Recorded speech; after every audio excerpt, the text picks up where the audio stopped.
Humanity has a choice: cooperate or perish. It is either a climate solidarity pact or a collective suicide pact.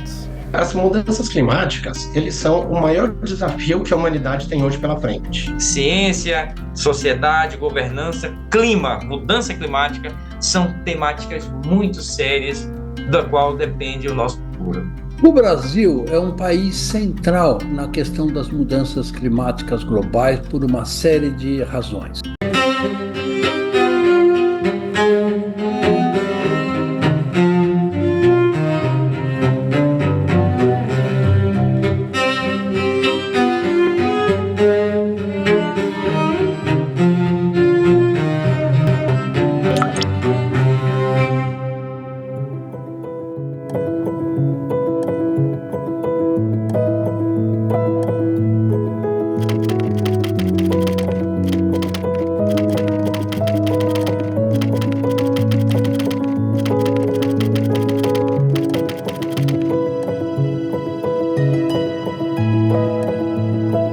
Esse aquecimento global, ele cria esses eventos extremos que a gente já está vendo. A gente vê temperaturas muito frias. Aqui mesmo no Brasil, no outro ano, recordes de temperatura. Esse ano, as chuvas intensas no Rio Grande do Sul. Isso causa bilhões de prejuízos para o governo. Pessoas morrem, pessoas perdem tudo que têm.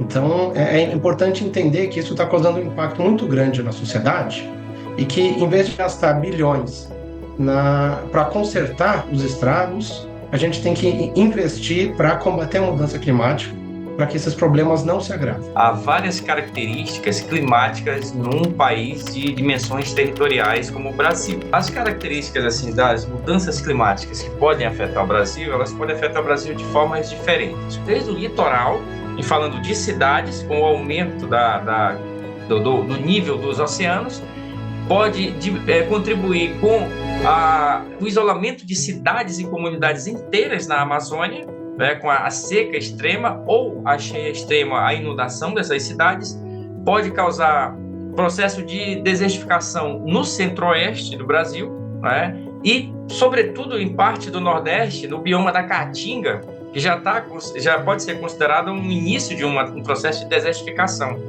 Então, pela grande quantidade, pela grande extensão territorial do Brasil, nós temos aí as mudanças climáticas afetando em variados graus. Temos vulnerabilidades muito importantes, mas também temos vantagens estratégicas muito significativas. Do ponto de vista das vantagens estratégicas, por exemplo, o Brasil tem um potencial de geração de energia solar e eólica muito maior do que qualquer outro país do nosso planeta. Nós temos uma matriz energética relativamente limpa, com enorme potencial de geração de energia solar e eólica a preços muito baixos, vantajosos, fazendo com que o Brasil possa largar o petróleo, largar a exploração de petróleo, investir em energia solar e energia eólica e se tornar uma potência na geração de energia barata e sustentável ao longo das próximas décadas. Então, a perspectiva que a gente tem é de piorar ano após ano. A gente ter recorde de temperatura alta, recorde de temperatura baixa, recorde de seca e recorde de chuva. Isso tudo vai só piorar, porque todo ano a gente emite muitos gases de efeito estufa, tanto o Brasil quanto o mundo todo. A gente sempre ouviu falar, historicamente, da seca no Nordeste, A seca no Nordeste sempre foi a clássica tragédia que alimentou novelas, que alimenta filmes, que alimenta toda uma narrativa de pobreza. Mas hoje, a gente também vê a questão da seca na Amazônia, ou seja, na maior rede hidrográfica do planeta. Cidades no semi-isolamento, populações sofrendo com, pasme, desabastecimento de água potável na Amazônia. Uma característica e bem específica da mudança climática, que se assemelha ao Covid também, é o fato dele ser um problema global, um problema mundial. Então, para isso, em mudança climática a gente combate com cidadania mundial. Esse é um ponto que deve ser ensinado nas escolas também, ensinado para os profissionais. A gente não tem que pensar só o que é melhor para o Brasil, a gente tem que pensar o que é melhor para o mundo. Essa questão climática ela é uma questão que envolve o geral e o particular. O nível de industrialização em que a sociedade chegou, por exemplo, sobretudo o crescimento dos núcleos urbanos, né, as megalópolis que se tem no mundo, a quantidade de emissão de gases poluentes na atmosfera, enfim, são questões estruturais que atingem o planeta inteiro de variadas formas. Se o Brasil aumenta as emissões de gás de efeito estufa, se a China aumenta as emissões, se os Estados Unidos aumentam as emissões, isso prejudica todo mundo.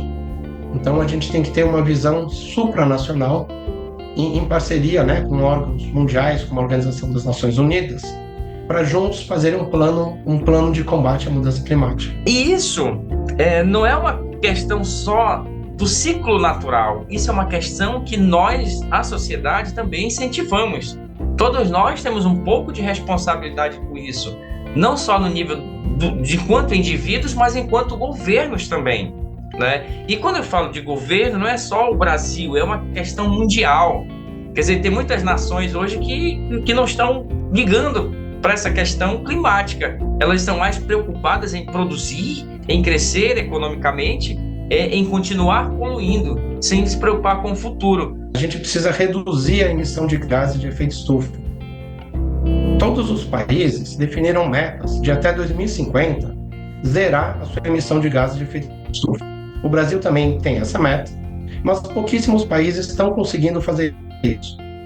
O que não é claro é que essa meta, se a gente não reduzir a emissão de gases de efeito estufa, os eventos climáticos vão aumentar e piorar ano após ano. Então, a perspectiva que a gente tem é de piorar ano após ano, a gente ter recorde de temperatura alta, recorde de temperatura baixa, recorde de seca e recorde de chuva. São essas populações mais vulneráveis as que mais sentem os impactos. Veja, os impactos causados pelas chuvas em Porto Alegre e em outras cidades do Rio Grande do Sul são as populações mais vulneráveis que a gente vê nesse cenário mais danoso.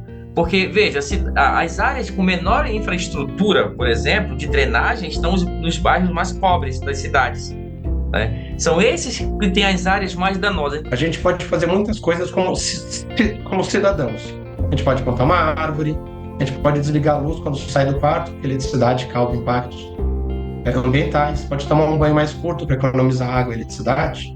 Mas a questão é, como profissionais, como que a gente pode fazer para intensificar esse combate à mudança climática? Como é que os engenheiros podem contribuir para isso? Como é que jornalistas, como é que administradores, quando você vai administrar um negócio, como é que você faz ela o mais sustentável possível? Isso tudo que tem que ser incorporado, principalmente na educação superior, o como fazer, e no ensino fundamental e médio, essa reconexão do ser humano com a natureza. Mas a humanidade hoje, no nível tecnológico que nós temos, do século XXI, nós podemos prever esses fenômenos, nós sabemos como evitar as tragédias e nós temos que nos preparar, nós temos que ser previdentes para isso, tanto numa grande metrópole quanto no beiradão de um rio.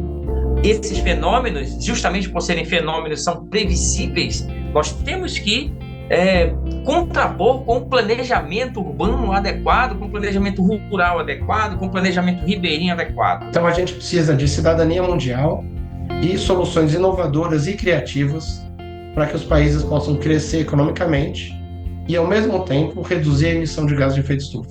E esse é o desafio que se afigura tanto para o Brasil quanto para todos os países do mundo.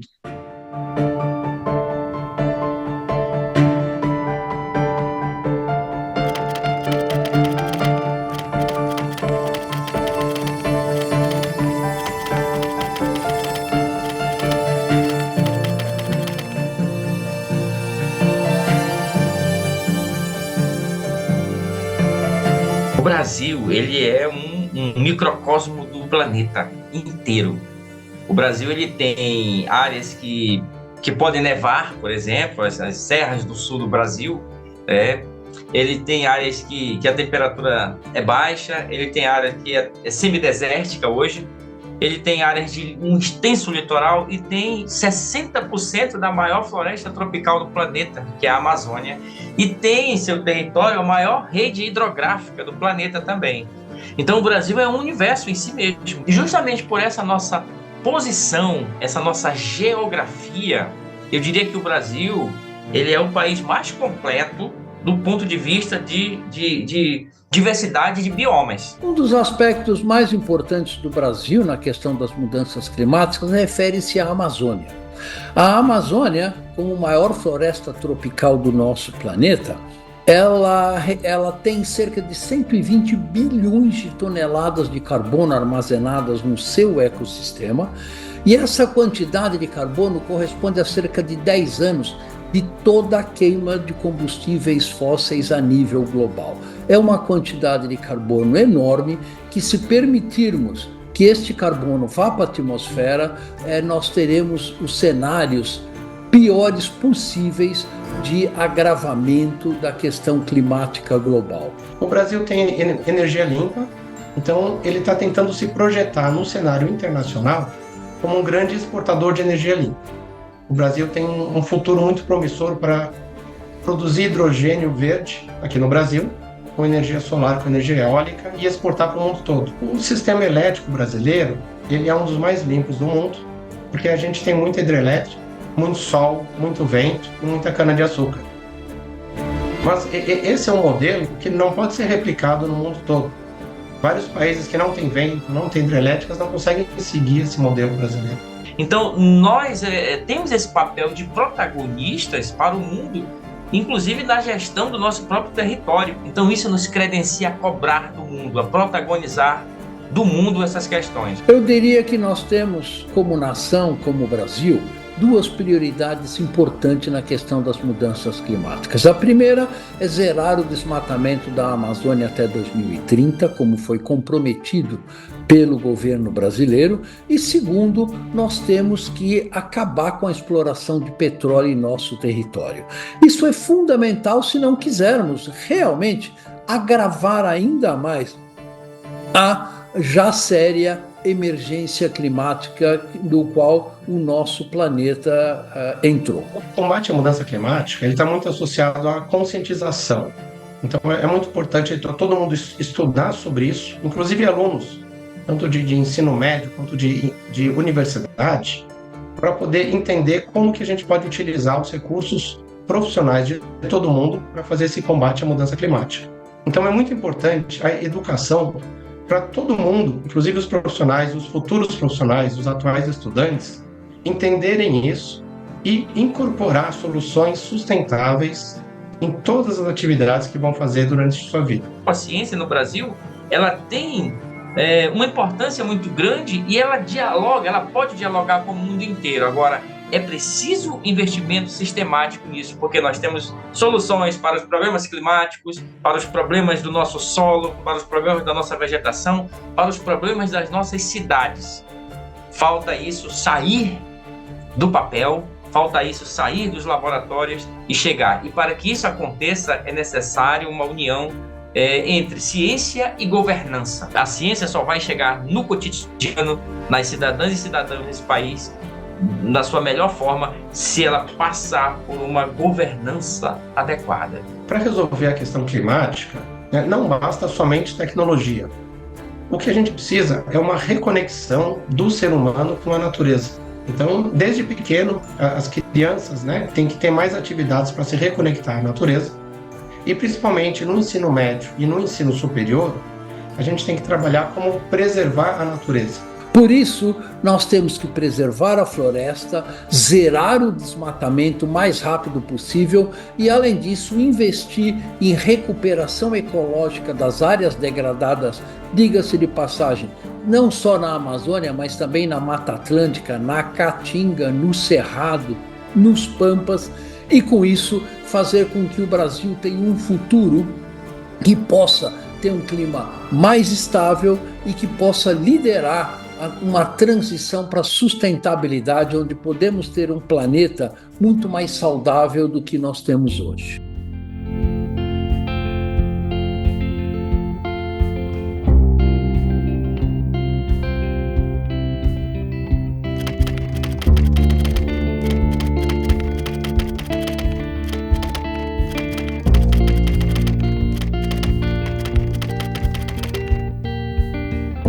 A gente está vivendo uma crise climática, uma emergência climática, E parece que o Brasil ainda não acordou para esse problema grave que a gente está tendo hoje. E o nosso país tem vantagens estratégicas enormes que a gente deve explorar o máximo possível, mas as nossas vulnerabilidades não são desprezíveis. Nós temos 8.500 quilômetros de área costeira que basicamente, com o aumento do nível do mar, vão sofrer impactos muito importantes. Nós temos uma economia baseada no agronegócio e com a diminuição da precipitação no Brasil Central, o agronegócio do amanhã pode não ser tão produtivo quanto o agronegócio atual ou das últimas décadas. O Brasil hoje é o terceiro maior emissor de gás de efeito estufa per capita do mundo, tem um destaque muito grande para o desmatamento. E tem uma analogia que a Greta Thunberg trouxe alguns anos atrás, que eu acho muito interessante e se aplica aqui para o Brasil. É como se uma casa estivesse pegando fogo e o dono da casa não faz nada, não chama os bombeiros, fala, não, se eu chamar os bombeiros vai custar muito caro, vou ter que pagar depois o serviço do bombeiro. Então, e está queimando. Mas, obviamente, não adianta só o Brasil reduzir as suas emissões ou parar de explorar petróleo. O Brasil tem que, nos fóruns internacionais, fazer forte pressão para que efetivamente nós deixemos de usar combustíveis fósseis em sua totalidade e passamos a uma transição energética para combustíveis que sejam, para energias que sejam sustentáveis. Isso é possível, já temos a ciência para isso, os custos financeiros são muito aceitáveis em relação aos potenciais prejuízos que o nosso planeta pode ter com a continuidade da exploração do petróleo. O Brasil ele quer cobrar os grandes poluidores, mas ele não está no caminho de redução da emissão de gás de efeito estufa. Ele tem o papel importante da Amazônia, só que o Brasil está devastando bastante, devastando bastante a Amazônia. E tem bastante energia hídrica, das hidrelétricas, mas elas têm um impacto social muito grande também, na questão de povos indígenas, por exemplo.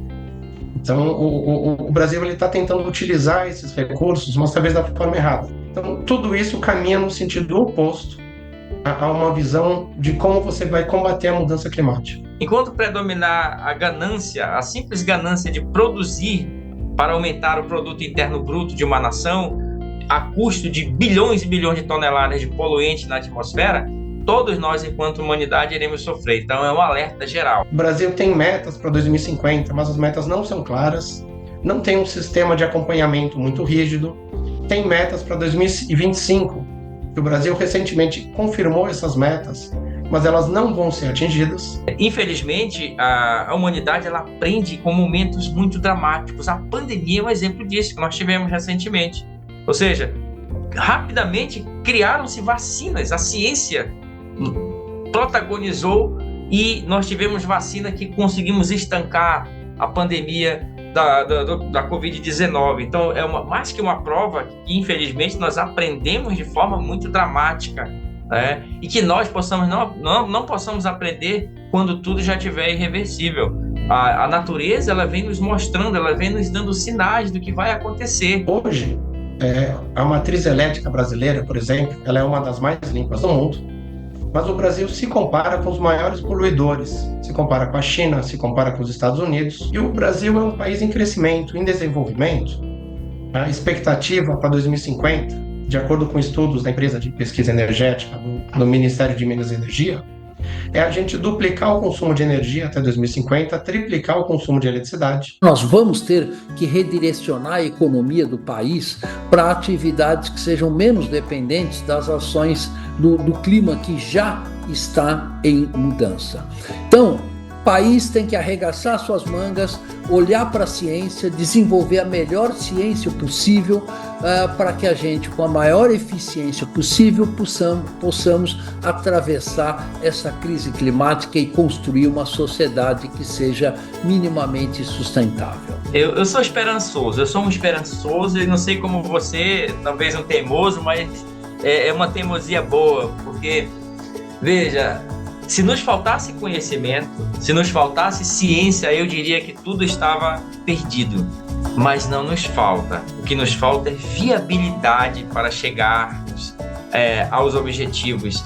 Mas eu sou esperançoso de que nós, enquanto humanidade, e que nós, enquanto brasileiras e brasileiros, enquanto governança, enquanto ciência, possamos protagonizar, possamos gerir o nosso território e protagonizar, cobrar da humanidade o que nós não devemos fazer, porque a Terra é a nossa morada. Mas essa morada, o protagonismo pode vir de um dos cômodos fundamentais chamado Brasil. O Brasil tem um papel muito importante, tanto a nível interno, no nosso país, quanto a nível internacional, para que a gente possa construir um futuro minimamente sustentável para o nosso planeta.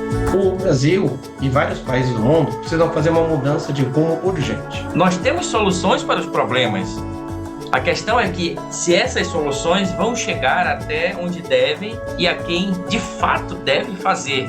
Por exemplo, o poder público, a governança na esfera federal, estadual, municipal. Quanto mais cedo atuarmos fortemente na mitigação das emissões e também na adaptação ao novo clima, seria absolutamente fundamental para o nosso país.